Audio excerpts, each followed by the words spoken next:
What is geopolitics? Geopolitics সবাই বলে, কিন্তু এটা আসলে কি? জিওপলিটিক্স শব্দটা দুটো শব্দ দিয়ে তৈরি হয়েছে। একটা জিওগ্রাফি, যাকে আমরা ভূগোল বলি, দ্বিতীয়টা হলো পলিটিক্স। জিওপলিটিক্স মানে হলো ভূগোল কিভাবে বিভিন্ন দেশগুলোর মধ্যে সম্পর্ককে প্রভাবিত করে।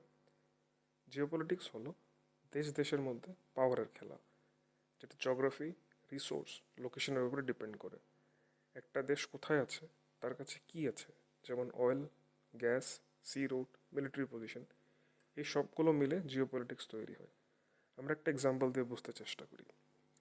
মিডল ইস্ট ইন্ডিয়ার জন্য জিওপলিটিক্যালি খুবই ইম্পর্ট্যান্ট, কিন্তু কেন? প্রথমেই এনার্জি। ইন্ডিয়ার বেশিরভাগ তেল এবং গ্যাস মিডল ইস্ট থেকে আসে। সৌদি আরেবিয়া, ইরাক, ইউএই, এই দেশগুলো ইন্ডিয়ার মেজর সাপ্লায়ার্স। দ্বিতীয়ত ট্রেড রুটস। মিডল ইস্টের মধ্যে দিয়ে ইন্ডিয়া ইউরোপ এবং আফ্রিকার সাথে ট্রেড করে। Strait of Hormuz and Suez canal ইন্ডিয়ার জন্য খুবই ইম্পর্ট্যান্ট। তৃতীয়ত ইন্ডিয়ান ওয়ার্কার্স। মিডল ইস্টে লক্ষ লক্ষ ইন্ডিয়ানস কাজ করে। তাদের পাঠানো টাকা, যাকে ইংরাজিতে আমরা রেমিটেন্স বলি, সেটা ইন্ডিয়ান ইকোনমিতে খুবই হেল্প করে। তাই মিডল ইস্টে কোনো কনফ্লিক্ট হলে ইন্ডিয়া ডাইরেক্টলি এফেক্ট হয়।